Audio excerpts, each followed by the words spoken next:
I am beyond excited to announce that I have partnered with Magimix for Season 8 of Crazy Sexy Food. Magimix is a family-owned business that has the amazing reputation as makers of quality kitchen appliances that are adored by chefs and home cooks alike. I remember growing up and always seeing my mum's beloved Magimix on her countertop and the utter ease of how she used it. With their 30-year motor guarantee, these machines have always been built to last. They continue to be relevant as ever in the busy kitchen and make fantastic food processors that make your food go further and reduce food wastage. They are a godsend when it comes to batch cooking and using up leftovers. I use my Magimix every single day. If you're ready to step into the world of Magimix with a new food processor, blender, ice cream maker, or any other bit of kit, then simply pop over to their website and use my exclusive code at checkout for a 15% discount. The code is MagimixCSF. Make it with Magimix. Hi, and welcome to Crazy Sexy Food. I'm Hannah Harley-Young. This podcast is all about the love of food and how it plays a part in our lives. I sit down with well-known personalities, food experts, chefs, and people who, well, just love their food, to find out all about their life, career, and their favourite tastes along the way. Today I'm joined by two women I consider to be superheroes. Olia Hercules and Alissa Timoshkina are chefs, activists, authors, and most recently, the founders of Cook for Ukraine, the global movement of supper clubs, restaurants, and chefs supporting the people of Ukraine. They are also proof that with food and conversation, barriers are broken down and everyone is welcome at the table, no matter who you are or where you're from. This is the same ethos I carry, and so it is the greatest honour to have these beautiful women sitting at my table. Olia and Alissa, what an absolute pleasure. Welcome to Crazy Sexy Food. Thank you for having us. This is a really beautiful combination of cultures coming to the table, and I do understand that this is very sensitive times, so we will take this conversation slowly and at your own pace. And I just want to say thank you so much for entrusting me with your time during what I can imagine has been a very difficult year for you both. To kind of start a little bit lighthearted, I always ask my guests, what did you have for breakfast this morning? Nothing terribly exciting. I feel like everyone this season is saying that. They're like, I didn't have anything, I had a coffee. I'm really not a breakfast person, so if anyone has any suggestions for me, please tell me. But yeah, I just had, me and my daughter had some quite nice spelt flakes with oat milk. That's kind of our go-to when I can't be bothered to make porridge. That's next best option. Do you put any toppings on that? Or? And a banana. Okay. Yeah, banana. Oh, nice. Yeah. Slow releasing, healthy. Yeah, I like that. Yeah, they're really nice spelt flakes. What about you? I'm also a breakfast skipper normally. Okay. But today, actually, I felt like I needed just a tiny bit of sustenance. So I just had a piece of toast with some crunchy peanut butter. I'm so glad you said crunchy. Yeah. That could have been make or break for this relationship right now. There's no place in this world for smooth peanut butter. I'm sorry. My other obsession is... Actually, what I usually have would be a toast with sunflower butter. Oh. And lots of honey and salted butter. And this is like... What? I have to give it to you. It's like halva so we're doing on toast. So sunflower butter?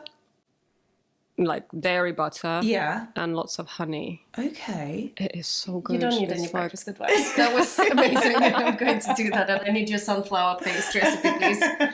So before we get started, I just wanted to congratulate you both on your recent award at the Observer Food Monthly Awards. I was there. I witnessed it with my own eyes. What a moment. You guys were given the Editor's Award. How did that feel? It felt powerful. It felt... I don't know. I think we both felt very supported by the industry as a whole. Obviously, FEM and the importance of that special award is very special. But just having that whole room of people and knowing how many of them have done so many things to support Ukraine. That was quite amazing. Absolutely. Well, it was a beautiful speech as well, and I feel like it really was like a moment. And I think I obviously knew about you guys before that, but I think I messaged one of you pretty much the day after, and I was like, I want you guys to come on the podcast. I think you guys are amazing. And then here we are. But before we get really into what you both have been working on and have been doing over the past year, I want to take it back to both of your childhoods. So, Alissa, I'm going to start with you. You were born in Russia. You came to the UK in the 90s. I want to know what life was like growing up. Who was cooking? What food was on the table? Was eating and cooking important? Sort of paint the whole picture for us. Sure. So I was born in 1984 in Siberia. So it's still the Soviet days, kind of the end of the Soviet regime. Personally, I don't remember the terrible queues and the terrible food shortages, something that we really associate with the Soviet regime, especially towards the end of it. My family was quite small, but very typical of the Soviet kind of cultural tradition. Women have had children very early, so the age gaps were quite smaller than perhaps they are now. And so there were 3 generations of women in my family. It was my mom, my great-grandmother, and my great-grandmother that were still around. And both my parents and my grandparents were still working when I was born. So I was actually looked after by my great-grandmother. Gosh, okay. She was only in her early 70s. So, she was quite capable of doing it. And she was a really fascinating woman, a really special person in my life, not only because she raised me, so by default she kind of, is the symbol of my childhood and I've learned so much from her, but also her story, her personal life is quite complex and very fascinating, and I think it instilled a lot of things in me, and it kind of looking at my life as an adult through that lens, I kind of starting to make a lot more sense about why I made the choices that I have and why I'm interested in certain things. So she was a Jewish woman from Ukraine who was evacuated to Siberia in 1941 when the Holocaust in Ukraine started. And she happened to have stayed in Siberia ever since. But she retained her quite strong Ukrainian accent. And it was quite a funny thing that because she was with me all the time, I actually spoke Russian, but with a Ukrainian accent as a kid, because I just kind of absorbed, she would read me poems and I would memorize them the same way as she would tell me. And the food, so she was the main person who cooked for me. And I guess for the whole family, because she actually lived with us. So the food that she made was very simple, very kind of homey. She did lots of baking. I'm not sure if she actually has a culinary degree, but she worked in different canteens. That was, she cooked for a living and she mostly did baking. So she did lots of really lovely kind of Ukrainian, Jewish, Ashkenazi style, poppy seed, babkas, buns, that kind of stuff. Of course, there was borscht, but, just lots of simple stuff, lots of ferments, of course. Being in Siberia, you don't really have access to many fresh fruits and vegetables, especially in colder months. So I guess from kind of mid-September, lots of jars would start popping up everywhere in the kitchen, and we would have lots of preserved mushrooms that you would then fry with potatoes and have with sour cream and some rye bread, like super simple things. It's quite nice, yeah. And again, kind of looking back on kind of how I grew up, there's no way I want to romanticize the Soviet days, and there's literally very little positive to say about it, from an objective perspective. But as a kid, I guess you always tend to have some, very warm romantic memories, and there is something very positive about preserving food and respecting the food that you have, and that sparsity does inspire real reverence towards food. And I know Olia also grew up that way, and that's something that you share very much and carry over into your own professional and personal life. So to me, that kind of preservation really is emblematic of not only just my personal experience, but kind of a culture as a whole especially Siberian culture that's so dependent on the climate, not particularly blessed with the most amazing climate. But when the weather is good, there are a lot of wonderful vegetables and fruit that then people tend to preserve and kind of make the most. When you were younger and you're being raised by your great-grandmother, were you actually interested in cooking yourself, or was she very much primarily in the kitchen? She was in the kitchen, yeah. And it's really interesting that, my gran was she's still alive, but she doesn't cook, so I guess was a great cook is appropriate to say about her. My mom was an amazing cook. She loves party hosting, and she always, even again in the Soviet days when there was not much abundance and you don't have access to, how we do now, to food magazines that give you ideas for Christmas dinner parties and all of that, she would always invent something really beautiful visually and very interesting flavor-wise. But for some reason, I never was invited, or as a kid, I was never really kind of made part of that cooking rituals. I guess it was always something that the grown-ups did, and I just enjoyed the fruits of their labor. So no, I never cooked as a kid. I only started cooking a lot later in my 20s when I was already an adult, having my own place in London. Which we'll get to in a bit. And you, Olia, you were born in southern Ukraine. And you moved to Cyprus when you were 12, I believe. Same question really to you. I'd love to know what life was like growing up, who was cooking. Explain, I guess, the food of your childhood, and sort of paint the picture of what your experience was like as a child. Sure. Just to kind of second what Alissa is saying, I think if you grow up in a super loving family, they have the power to kind of protect you from everything that's going on around you. So similarly, I knew from kind of snippets of conversation from my parents that, there is a regime and there's some darkness kind of like beyond all of it. And obviously, with time you learn all about it in detail. But when I was when I was very little, I was surrounded by my amazing family and quite beautiful gardens and nature. And having been born in the South, there was a cornucopia of ingredients, herbs, fruit, kind of falling on your head on the streets kind of thing. Again, as Alissa said, very kind of lyrical, romantic memories of my childhood. But that's how it felt. That's how I remember it. And my mom's cooking, and my grandmother's cooking, and my dad's cooking. They were all quite amazing cooks, still are. Having kind of later on become a chef, I said it will still take me another 10 or 15 years to master the art of making phyllo pastry by hand. When my mom does it, she kind of like stretches it on the backs of her hands and like throws it in the air. Wow. She's just incredible. And so similarly, we grew up with loads of home cooked food, loads of preserves for winter, with a summer kitchen, which is kind of like a separate outbuilding, like a workshop where Ukrainians, wherever you come, kind of within Ukraine, everyone had one in small towns and villages, where you would preserve the glut that you've grown during the summer for winter.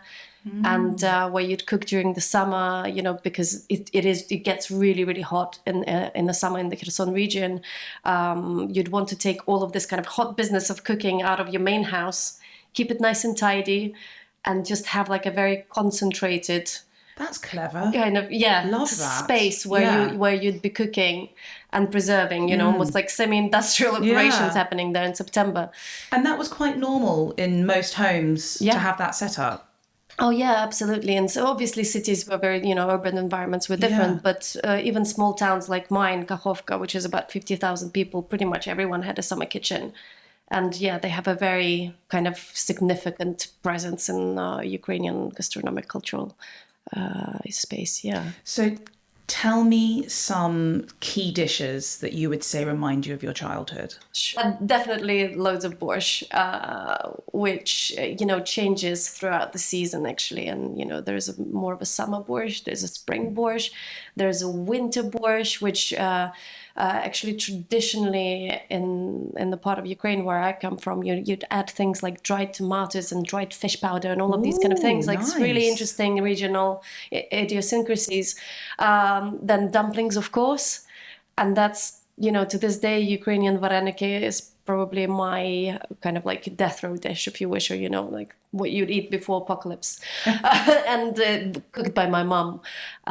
They're amazing. Then things like cabbage rolls. But as I say, this is loads of kind of like stereotypical dishes. But there was a lot more, which was actually quite different from the rest of Ukraine. Even we did manage to preserve some regional dishes like noodli, which is this amazing dish with cooked kind of like slow cooked pork ribs and potatoes, and then you make these kefir puffy swirly dumplings almost that look like cinnamon rolls that you put on top, and they soak all of the juices from the bottom and become really puffy on top. Ooh, that sounds delicious. Loads of ferments. As I say, in the south of Ukraine, we ferment everything from tomatoes to watermelons. So, yeah, it was quite amazing.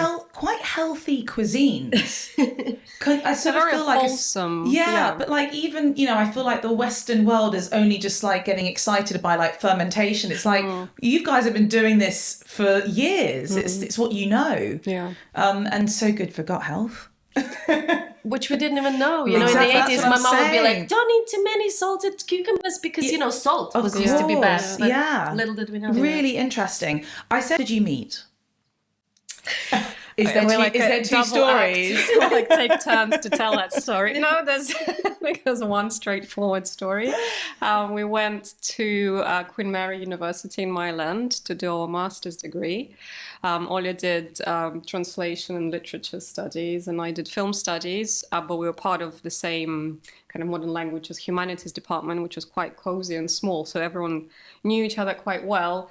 And we were smoking outside, as one did back in whatever early 2000s. Yeah. It was the thing to do then. And Olia was chatting to another woman, and they were speaking Russian. So I was like, "Oh, hello, like where are you guys from?" And we kind of immediately bonded over our kind of shared cultural, ethnic heritage, but also like the things we were studying were very close in subjects. And we ended up having this almost kind of uncanny parallels that kept crossing.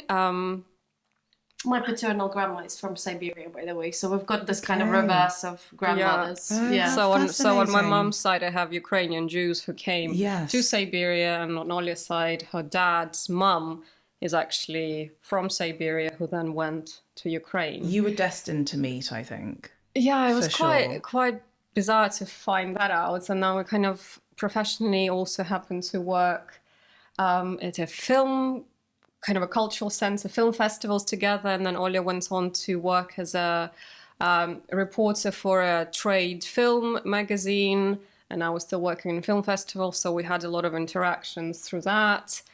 And then we kind of lost touch for a little bit. And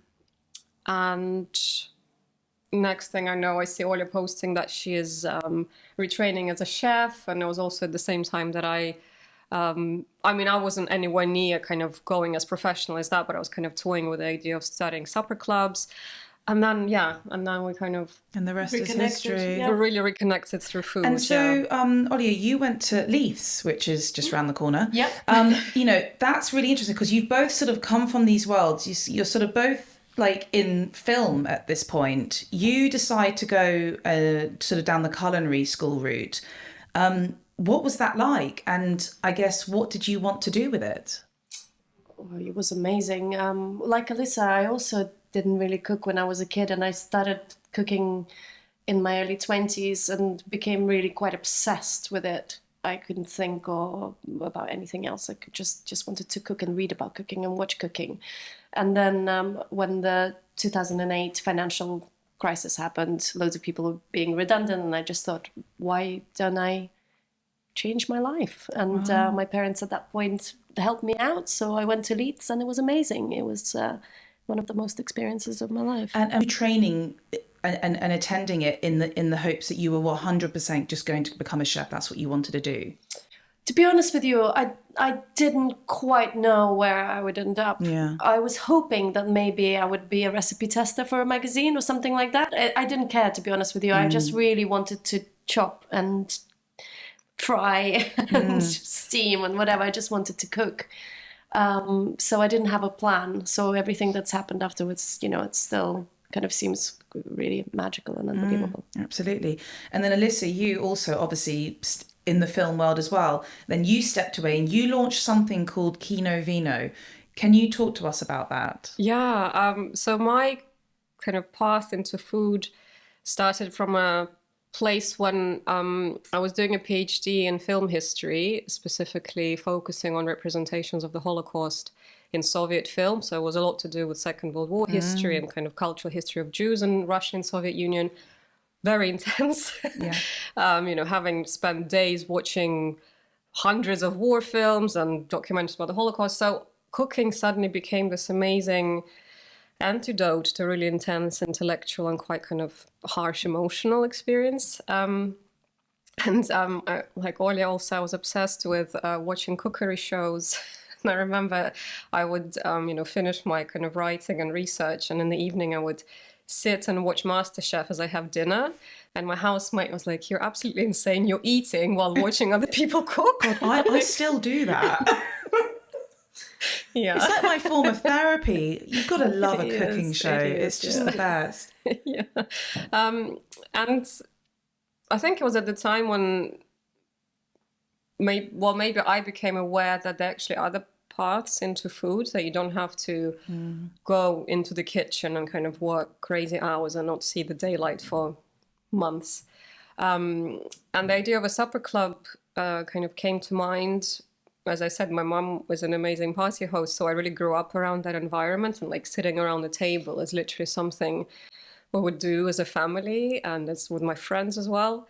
But I kind of didn't feel confident enough to just transition out of my career in film academia and film festivals. So I thought, why not pair film with food, you know, the same way as you would pair wine with food. And that kind of made me a bit more confident to start, because I knew that I know film really well. I've got a PhD. That's kind of, good enough, what's the word, badge to like make me confident that I can do that. But with cooking, I didn't feel that confidence yet. That's why the idea was to invite other chefs to cook, where we together would curate an evening where there's a film screening followed by a dinner, and there's a kind of an overarching theme, whether it's a regional thing or there's specifically recreating a meal from the film. And of course, Olia was my first. I did one where I did cooking myself, but it was just so crazy, and it was kind of more of a pilot. And I was like, no, I'm definitely going to team up with a professional chef, because it's just impossible. And Olia was the first professional chef that I've invited to do Kino Vino with me. And again, it's in a weird way, it coincided with the launch of Olia's first cookbook, Mamushka, but also the onset of the war in Ukraine in the Crimea region. Yes. So Olia was doing a lot of fundraising back then, and that's actually when I saw her doing events. I was like, oh my God, we have to, come together to do something. And we did this wonderful evening, kind of recreating a Ukrainian countryside setting, showing this iconic Soviet-era Ukrainian film called V, which is based on a famous kind of horror short story by Nikolai Gogol, who's a Ukrainian writer, but he wrote in Russian from the 18th century. And it was really magical. It still is one of my favorite events. We still need to do the Shadows of Forgotten Ancestors. We have one more in our pocket too. Yeah. Okay, so we could potentially see something like that happening soon, maybe. We must. And so, where were you hosting this? It was quite hard to, finding a venue to host a dinner for 40 people, as hard as it is. But my extra requirement was a cinema.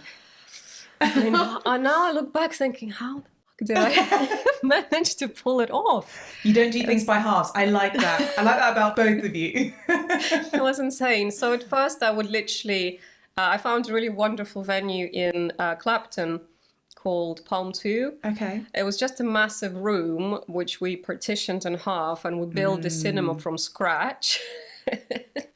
And then set up a whole dining situation as well.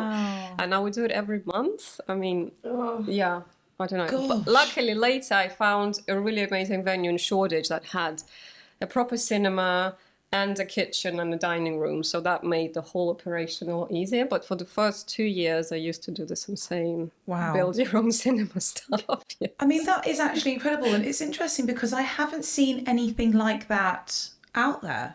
I don't know anyone, you need to bring that back. I think we should do like a special night. Oh, we will, yeah. That sounds incredible. Yeah, And you're absolutely right. I love the combination of film and food. They actually go beautifully hand in hand together. I love that. So I want to fast forward to present day and talk about the Cook for Ukraine initiative. I guess I want to sort of understand what the process was like starting it. I guess it's obvious why you wanted to start it, but sort of explain to us those very formative moments and those days and those weeks when you decided to take upon this initiative. So the first kind of 3 months of the war, even though we've dreamt up Cook for Ukraine together, actually, I must say, Alissa and the team behind Cook for Ukraine have done so much while I was kind of like trying to find helmets and vests for my brother and being in total shock and trauma. So maybe at least I can explain how it all. Sure. Bless you, you've done so bloody much. Well,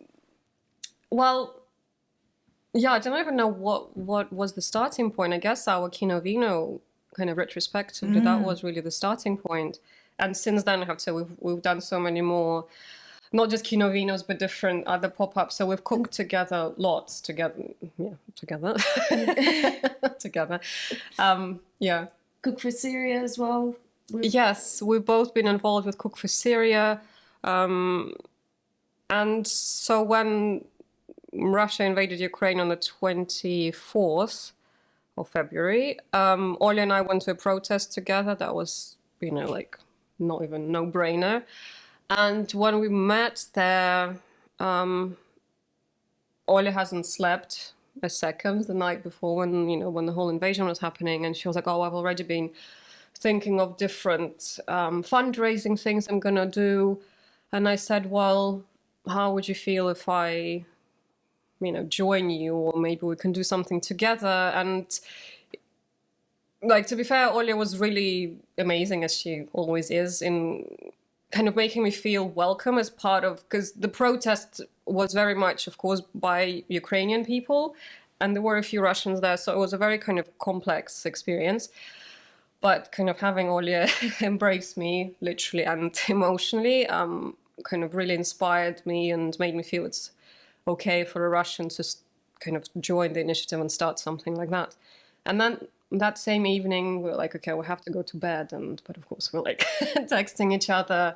And it's like one of those moments that just kind of popped up, like, what about Cook for Ukraine? What if we use the same model, which was super successful with Cook for Syria?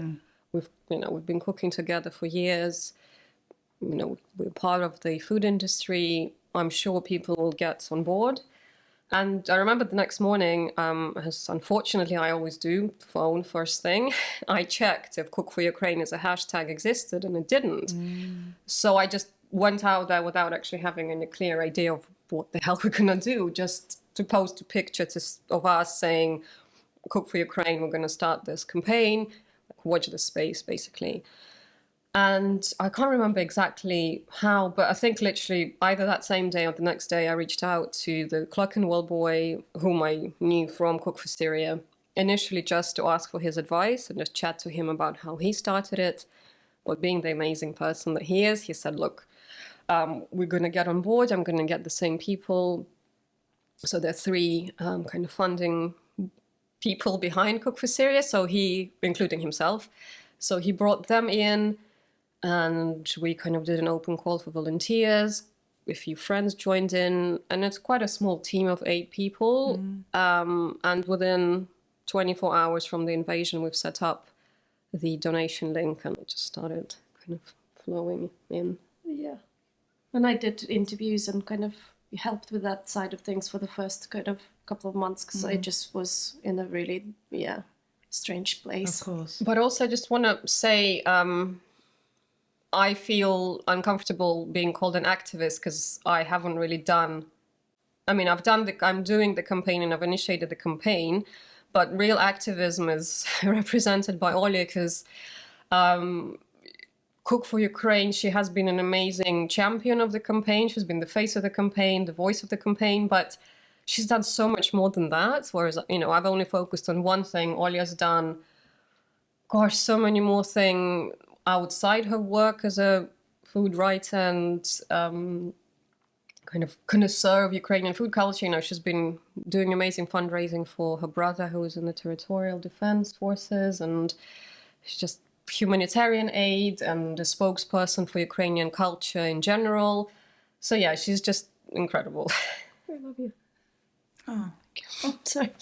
I feel like this is, it's emotional for me to just even hear and to imagine what those first few days and weeks were like for both of you in different ways, but also similar ways. For anyone that might not really understand and is hearing the term Cook for Ukraine for the first time, can you just sort of explain? I know I sort of said in the intro that it's supper clubs, it's this, but can you sort of explain what it is, and if people want to get involved, how they can? Yeah, so there's different ways. The simplest way is literally to cook a dish from Ukraine and to tag Cook for Ukraine, and maybe to just explain a little bit about it. It's a lot of it is about war fatigue, which is natural. People get tired of seeing the headlines, and it's hard to connect, and it's very easy to disassociate yourself from people and what they're going through. But if you cook something, I think that brings you and other people who see that dish being cooked, or there's education there, and there's just that kind of connectedness between people. So that's the easiest, simplest thing that one can do. Then, there's been kind of like kids in Wales making bake sales and selling them at the school, and then donating the money either to the UNICEF Just Giving page that we've set up, or we've also got other partners, like Legacy of War and Choose Love. And Choose Love. Or, we encourage also to donate to any kind of like smaller charities that that are reputable on the ground in Ukraine. And of course, there's also been more than 200 restaurants in London alone, or in England alone. In London. In London alone. Yeah, so it's almost 300 across the UK. That have put, a dish on, and then parts of the proceeds go to support Ukraine. The industry has been really, really incredible. I thank them all. A great way to do it is, especially now that the festive season, quote unquote, is coming up, and it also is quite a horrendous time for Ukraine with what's happening to the energy supplies, and who knows what winter is going to be like for people in Ukraine.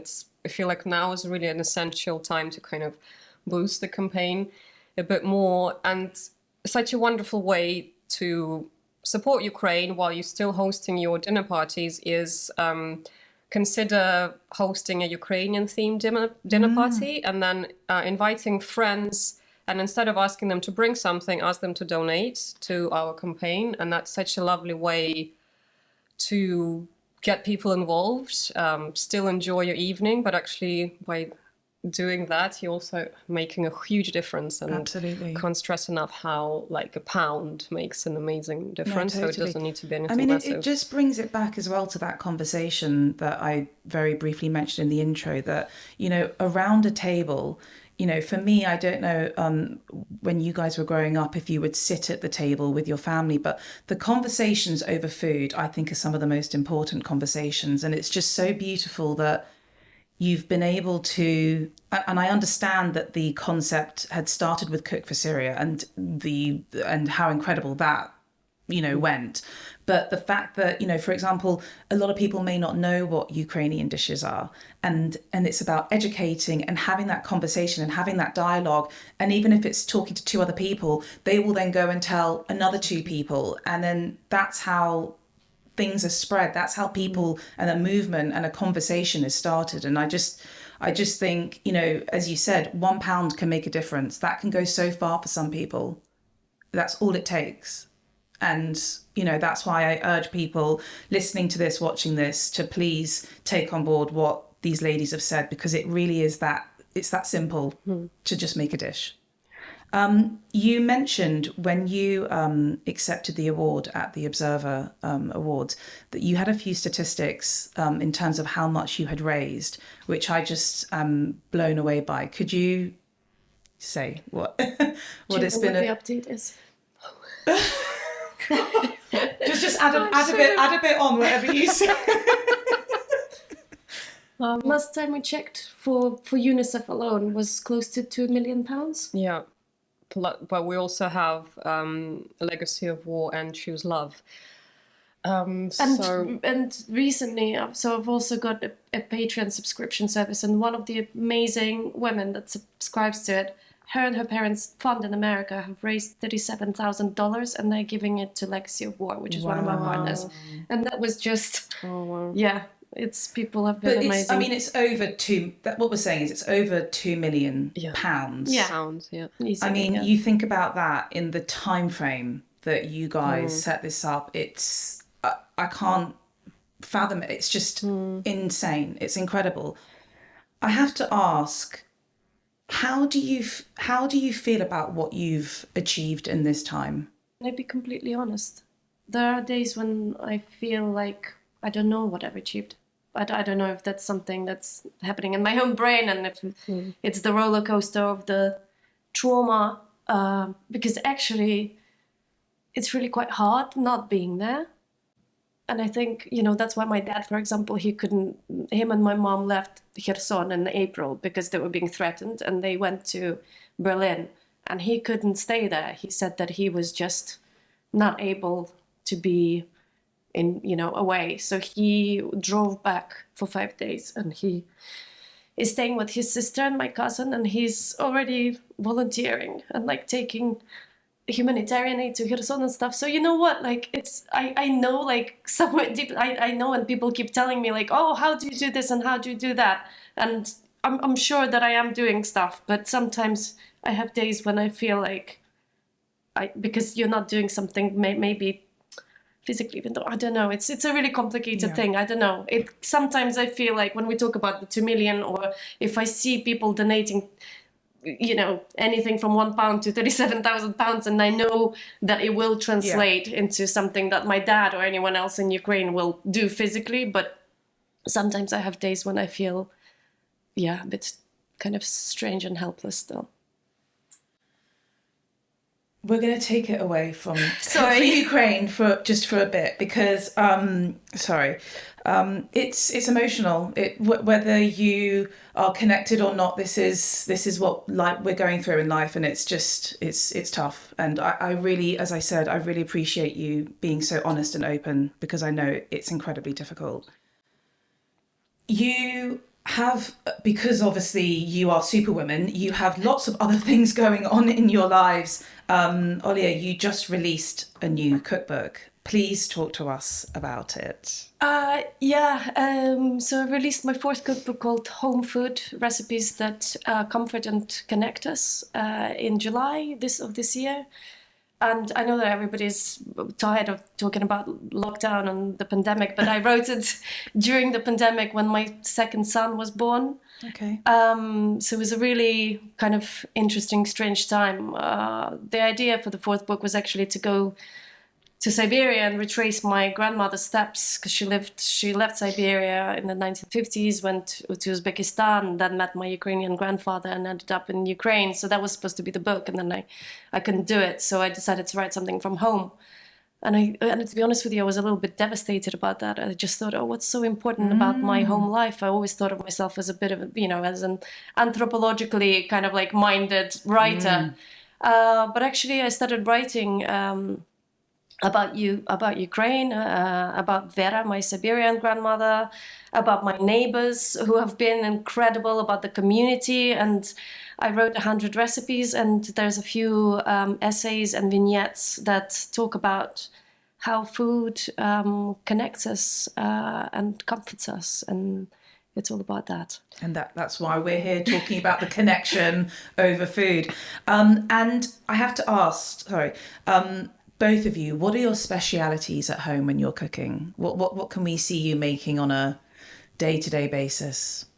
I have to say I go through phases of making food that I grew up with, and then kind of almost just forgetting about it and not cooking anything that's Eastern European.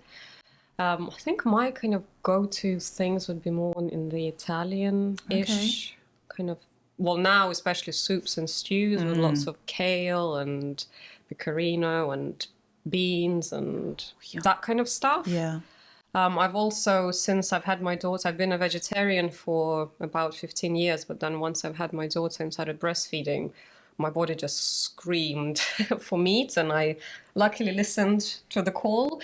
And I've started eating meat since then. Yeah. So now, now making kind of meaty stews and kind of sausage stews, that nice, kind of stuff. Warming, comforting meals. I think that's kind of my go-to stuff. How about you, Olia?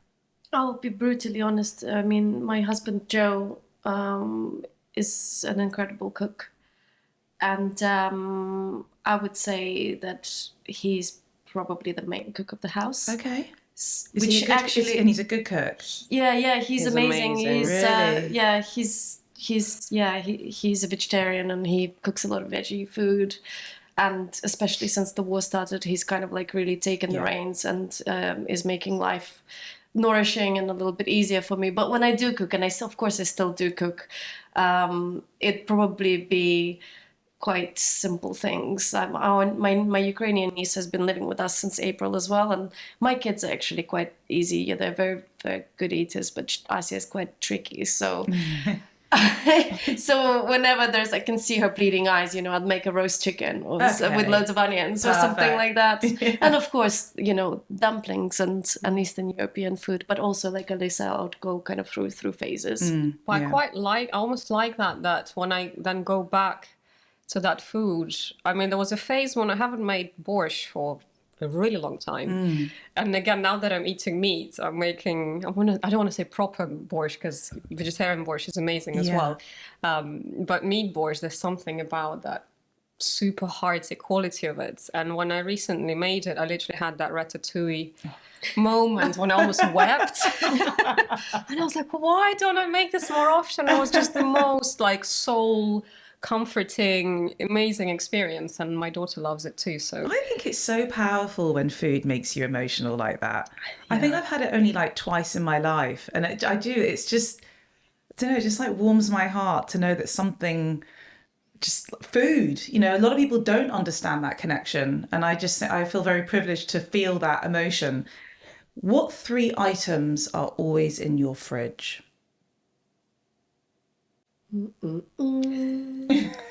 This is going to expose you all now. Always in my fridge, butter. Some kind of pickle, some kind of kraut, probably. Whether homemade or shop bought, it depends. I do a lot of pickling, and actually some unrefined sunflower oil from Ukraine, and it's amazing. It's almost as powerful as sesame oil.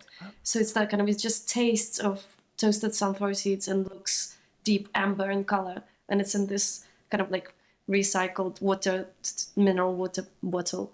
And my parents, or if whenever I went to Ukraine, I'd always bring a bottle and just keep it in the fridge because it keeps better. And I've just got a tiny bit left, but hopefully I can see my dad soon, and maybe in February, and I'll bring some back. Get some more. I think for me, well, yes, butter, definitely. Well, we know from your breakfast. Yes, exactly. I do have lots of ferments, but other things I'd say I need to have some kind of green something like courgettes or kale, some kind of a greeny something, because they're so versatile. You can literally do whatever with it. And probably, I'm trying to think like, what do I feel kind of naked without it if it's not in the fridge? Probably eggs. Yeah. With the kid, it's so easy and again, super versatile. Absolutely. So many things. The one reason I can't turn vegan is because of eggs. I just love them too much. If you do find yourself out and about, are there any restaurants that you love in London to go to? Yes. Oh, she knew where she was going. Oh with no, that. I have actually a really, really long list, which I should probably publish on Instagram just for people that visit London. Well, hopefully if they have the same taste. But two of my most favorite places to go to are Towpath. Yes. Oh, on the canal. On the canal. Beautiful. Love it there. And 40 Mulberry Street. I mean, all of the places that I love are in that kind of vein, just really good ingredients, skillful cooking, but not too over complicated, some really nice low intervention wine, that kind of thing. Yeah. Oh, I love those two places. No one's ever said those two. That's a good one. How about you, Alissa? It's really funny because Towpath is a really special place, and my partner's love story. I think it was like 12 years ago. I used to live close to Mile End, and he used to live close to Angel. Okay. So we would walk on the canal, and our kind of date place would be in the middle, and Towpath was the place. So that was kind of our spring and summer date stuff. And it was way before I was into food. So I actually didn't realize that it's this like mega amazing foodie place. It just happened to be kind of on our way, and of course since then we kind of became the mecca of food, and I think like most of the places I think about, they're all kind of in North London, Angel area. I really love Duke of Cambridge, the organic pub in Angel. That's probably another place. And Draper's Arms, also pub in Angel. Oh yes, Draper's Arms, and that's something that where we kind of go together quite a lot. Yeah, okay, nice. Yeah. Do they do a good roast? Oh my god, the best. Okay. Yeah. Right. Are you starters or desserts, ladies? Oh, I'm starters for sure. I'm kind of like leave the main, have loads of starters and loads of desserts. Do you know what? I like that idea. I always find as well, sometimes there's the starters, there's such an amazing selection. I just want to order all of them. But that's very kind of Ukrainian, isn't it? When you would eat, and also kind of Iranian meze style. You want just sort of more pick a stuff, few things and always. Rather than one thing. Yeah. Because I want to try everything. I'm a bit greedy. I want to try everything. But I do have a sweet tooth, so that's something kind of custody vanilla thing. Definitely, it's me. I always finish my conversations with a few quick fire questions. So they're the most quick fire questions. But let's see how we go. To both of you, what is the craziest food you've ever eaten? Well, I've got immediate answer: ants. Okay, where were you? That was is it called Native? Oh, yes. Yeah, okay. when they still you were in were London, in London, a small restaurant in Neal's Yard. Yes. I used to work in a cafe right next to it, and it was my anniversary dinner with my partner, and they were literally next door, and I was working till 8. I was like, shall we just try that? And we were sitting at the counter so we could see what the chefs were cooking, and he was handling ants, and we're like, what the hell are you doing? And he's like, oh, do you want to try some? And I was quite drunk by that point, so I said, sure. And I was a vegetarian at that point. Oh, wow. Ants don't count, it's fine. They're very good source of protein. Yeah, they were very lemony, very kind of That's sharp. What I've heard. Lemony, Sort of citrusy. Yeah. How about you, Olia? I think not ants. No. Nutria, is that capybara? Capybara is a water rat. Oh my god. Yeah. Okay, no, you can beat me. You did. Yeah, I think that's what they're called. Okay. Capybara, I think they're called in English. Yeah, and a friend of ours cooked it for us actually in my hometown in Kachovka. I don't know what the history is of eating them in Ukraine. I probably should find out. Okay. But yeah, it was interesting. It What was. is it? Give me sort of like. Kind of like chicken. Yeah, what is it? I love it. Everyone always is like, people will be like, yeah, I ate crocodile. Yeah, it was a bit like chicken. It was like firm chicken. It was, I will make sure to try that one day. Sorry, well, you did ask for an outrageous one. I love these answers because it's also like what people consider crazy, because in a lot of cultures, a lot of these, as you said, like these foods are just normal, right? Yeah. So it is very interesting. What has been your most memorable meal? I just had one pop. I'm sure there were lots. And it might be a very long answer, but to kind of explain why I was so memorable. And it has to do with Olia. When I had my daughter, I kind of went through a really tough first few weeks. I don't know if it was a kind of full-on postpartum depression, but it was definitely a very intense mood disorder. I think partly kind of induced by the lack of support and lack of really good nourishing food. And bless my partner, he tried, but there are two sleep-deprived people without any help whatsoever. So I really struggled to feed ourselves, and I really struggled to breastfeed. So it was a really dark time for me, and I kind of didn't really feel kind of like connected to myself as a mother and connected to my baby. So I haven't really kind of celebrated this huge achievement. And then Olia and Joe came over and they cooked us dinner. And to me, it was the first time, I don't know, maybe to see my close friends being so happy for us, and like to see Olia kind of holding the baby. I suddenly kind of like clicked into my place as a new mom, and I was like, fuck, that is, sorry, I'm swearing. That's okay. There's a lot of swearing around, don't worry. It's a really massive event, Of course, like, I should be happy and I should celebrate. And it was the most amazing kind of Thai curry, and bless them, they made like a gigantic pot of it. So we still had lots for leftovers. And I think, I'm sure, like, it was also a coincidence that I kind of naturally was kind of coming out of that really intense fog in terms of my hormones. But it was literally after that meal that kind of things started to brighten up. So I always think of it as one of the most memorable meals. Yeah. That makes me happy. I'm glad that we did that. It's always about as well, like, who you're with. I always say, like, with this question, it's about where you were, who you're with, what the circumstances were. Sometimes it's not necessarily just about the food. And that was a beautiful offering of love from you to her. It's lovely.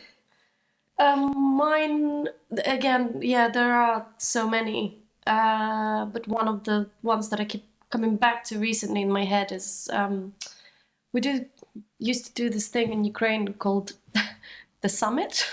And it's so my mom is one of 6 children, so I actually have a really huge extended family. Imagine all of those my brothers and sisters, so all of the cousins and everyone, and we used to get together quite a lot when we were younger, and in my grandmother's house under a walnut tree. The summer, meetings especially kind of really stood out. And then we stopped because people moved to the UK. Some cousins moved to Germany. Then the rest of them just was scattered all over Ukraine. And then when I was 30, I just said we need to do this again because I want my children to experience the same kind of things that we did, the long table, the food, the drinks, the conversations, the retelling of the stories from, starting in the 1920s onwards. I wanted my children to hear those stories and to eat that food. And I convinced my family to get together, and actually they did, and we called it the summit because they just came from all over. And we started doing that 8 years ago when actually the war started in 2014, and we did it every August. And the last one that we did was we managed to go to Ukraine, and we all got together in my mom's house, and that was amazing. And we had kind of all of the, amazing dishes, kind of family dishes like lokchina, huskoyu, which is homemade noodles with a goose, and loads of my mom's homegrown tomatoes and cucumbers, and yeah, it was just the most amazing day. And being around all the people that you love. Yeah. Beautiful. This feels just like a very silly question to ask in this in the mindset of everything that's going on, but my favourite snack of all time is a packet of crisps. What is your favourite flavour of crisps and why? At least it got a laugh. I really got into, I can't remember what the brand is called. It's Spanish. This really lovely kind of Torres. Yes. And they do truffle. Yes. Oh my God. The best truffle crisps on the market. Yeah. Still, everyone else has tried to recreate and have failed. Yes, yeah, and that's the one. Very good answer. Salt and vinegar. Good, yes. Now we have to find out what sort of, like, are we talking like a thick kettle chip or are we talking like a Walker's? Thick kettle. Yeah. Oh, glad there's 2 points that I've gained during this podcast.